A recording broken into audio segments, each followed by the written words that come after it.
en Derecho Procesal Constitucional y Amparo, y entonces observar el proceso de crecimiento y de evolución de ellos, pues me hizo reflexionar una serie de argumentos, y por esa razón, estoy hoy en día escribiendo esa tesis, y de ahí surge esta ponencia, que pues obviamente descubrí que es uno de los problemas que viene para México muy pronto. ¿Por qué? Porque la población pues va a envejecer. Y precisamente pues de ahí arrancamos a lo que en un momento determinado yo quería saber es qué tanto los adultos mayores tienen acceso a la justicia,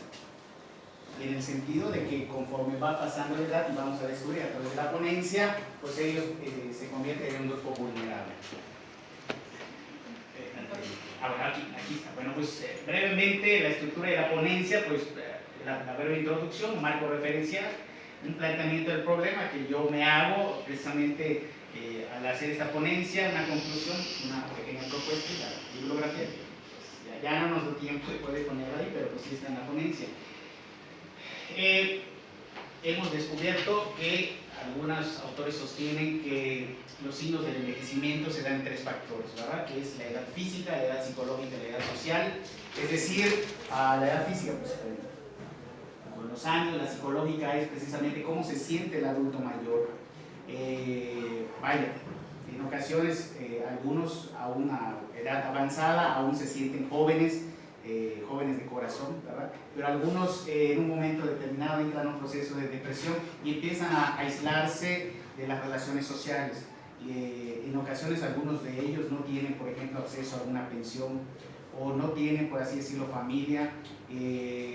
obviamente no tienen seguridad social, y eso pues empieza precisamente a ponerlos en el aspecto que vamos a dar.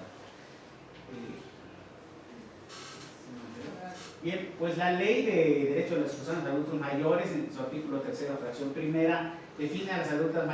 personas adultas mayores como aquellas que cuenten con 60 años o más de edad y que se encuentren domiciliadas o en tránsito en el territorio nacional.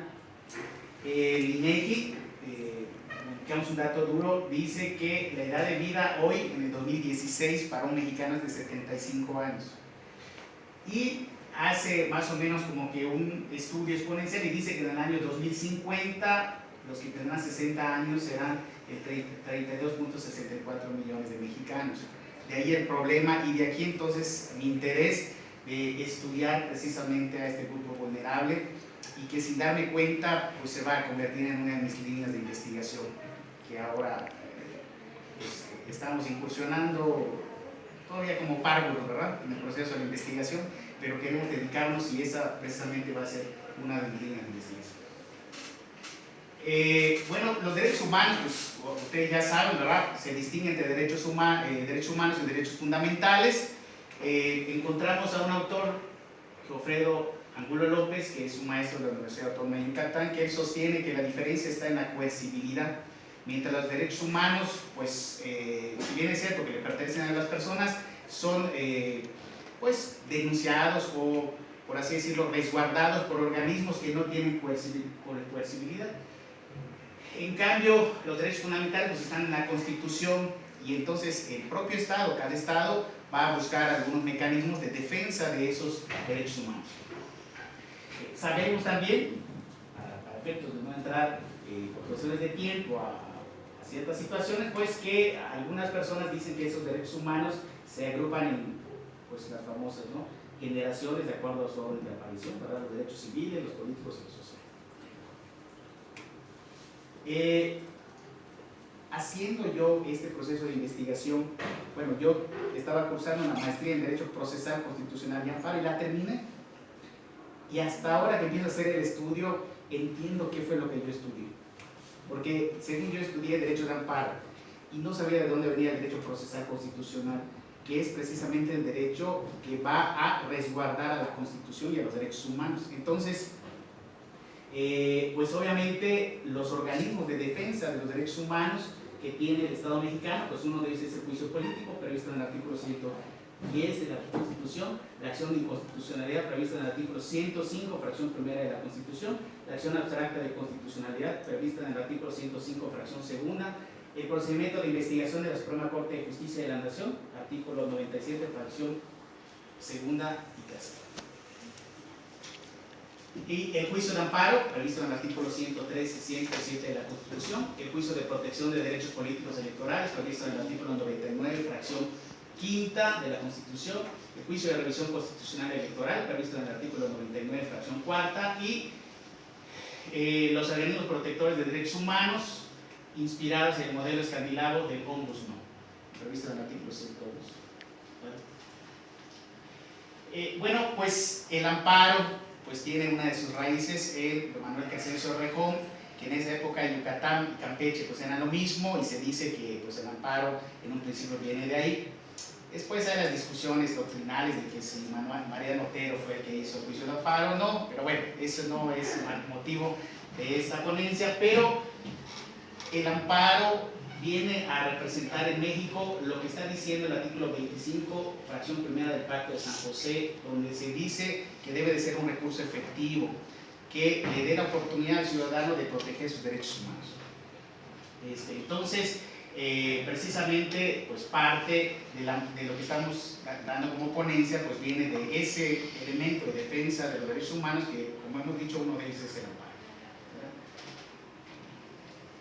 Bien, en materia de adultos mayores,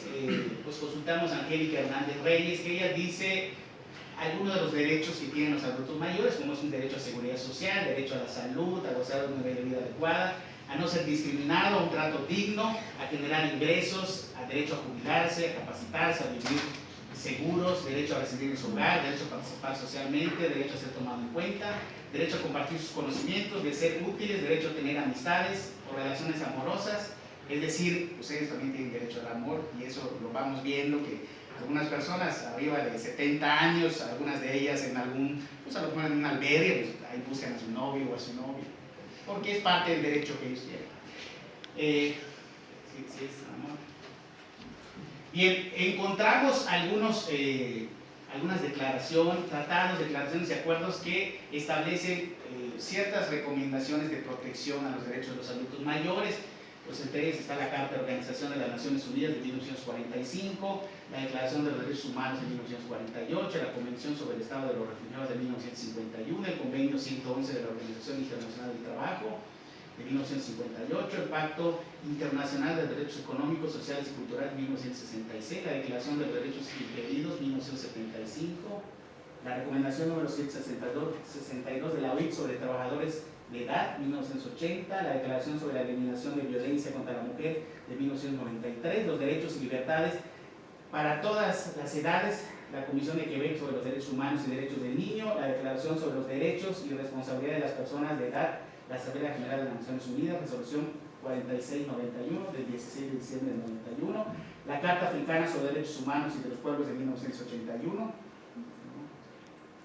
la Carta Social Europea de 1961, la Recomendación R87 sobre la protección y supervisión de las personas mayores de 1987, la Recomendación 94 para la cohesión social y calidad de vida de 1994, la Recomendación 1554 sobre los derechos médicos y de bienes de las personas mayores, ética y política de 1994, el protocolo adicional a la Carta Europea Social de 1998, la Recomendación 1428 sobre el futuro de los ciudadanos mayores, protección, participación y promoción, 1999, la Carta de la Unión Europea del año 2000, la Carta Árabe de los Derechos Humanos de 1994, la Declaración de los Derechos Humanos de Cairo de 1990, la Declaración Americana de los Derechos y Deberes del Hombre de 1948, la Comisión Americana de Derechos Humanos de 1969, el protocolo adicional a la Convención sobre los Derechos Humanos en la área de los derechos económicos, sociales y culturales de 1988, la Comisión Americana para Prevenir y Sancionar y Erradicar la Violencia contra la Mujer de Berlín-Lopara, 1994. Hasta allá llegamos. Y entonces sabemos que hay una nueva ley de amparo,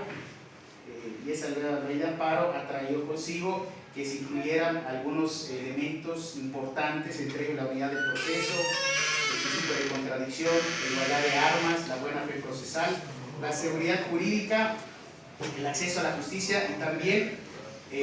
maneja un cambio respecto a la autoridad responsable para efectos de que ahora los particulares también puedan ser considerados como autoridades responsables, siempre y cuando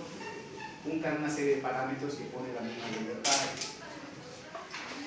Quisiera ahora también mencionar que la juez Yapol Pérez Amaya menciona que el Poder Judicial debe de, a la hora de actuar, debe tener en consideración cuando se trata de un adulto mayor y siempre debe de procurar que le den el mayor beneficio posible.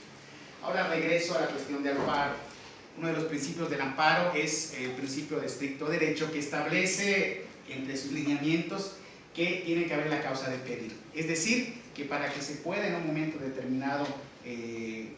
otorgar a una persona que siente que está siendo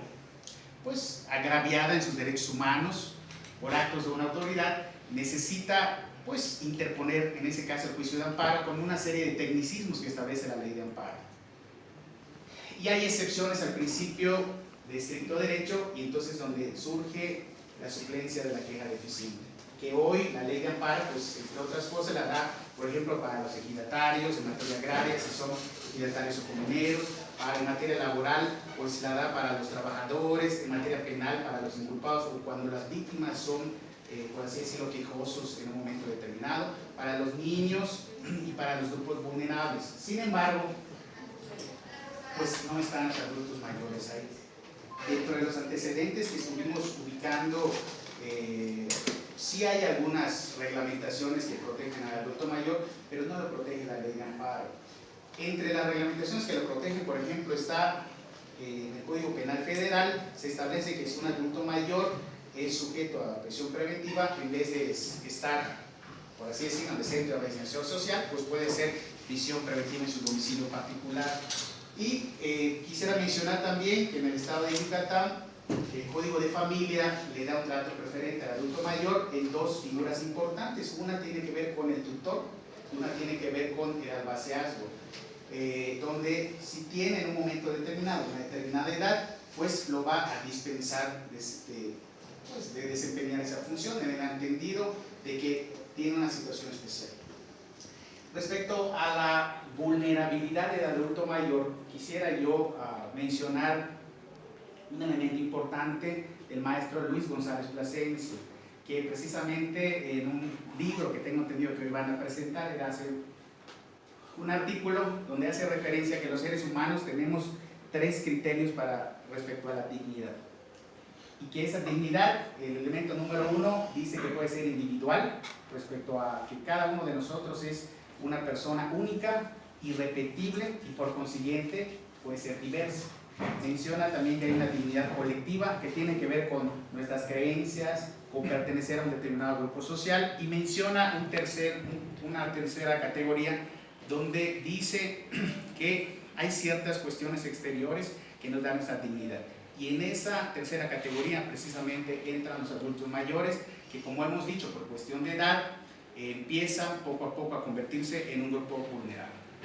Y esa precisamente es uno de los fundamentos por los cuales yo sostengo que se debe de incluir a los adultos mayores precisamente en el artículo 79 de la Ley de Amparo. Encontramos también un dato muy interesante de una legisladora del Partido Revolucionario Institucional que hizo precisamente una propuesta al Congreso de la Unión. Ella precisamente en esa propuesta de ley, pues ella dice que se debe de considerar al adulto mayor precisamente pues dentro del artículo en esa 76 bis. Sin embargo, le dicen que no por ser adulto mayor necesita protección, que él queda incluido dentro de los grupos vulnerables, y que entonces no pasó esa propuesta. Entonces ya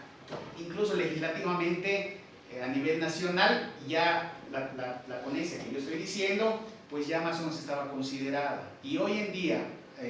si bien es cierto que en el año 2011 con la reforma de derechos humanos se introduce el control de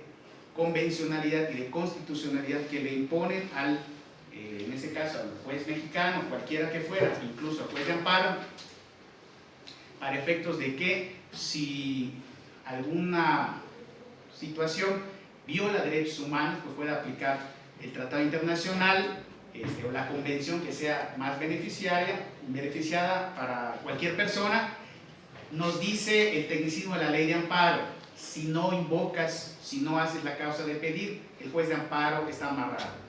Y entonces ahí viene un punto importante. ¿Quiénes saben derecho procesal constitucional? ¿Quiénes saben amparo? ¿Quiénes saben derechos humanos? La pregunta es, ¿cuántos abogados que defienden a los adultos mayores tienen esa especialidad? No muchos. Y entonces la pregunta es, estoy hablando de abogados particulares y abogados que están en la Defensoría Pública,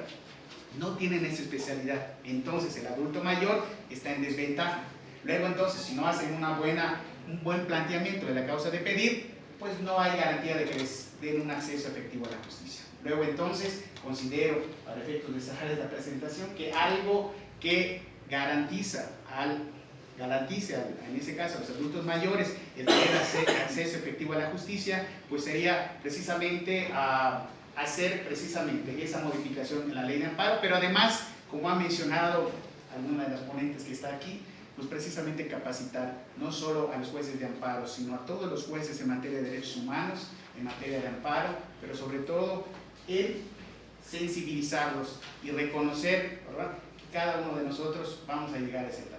de la vida y que obviamente también podemos pasar a formar parte de un grupo vulnerable. Muchas gracias.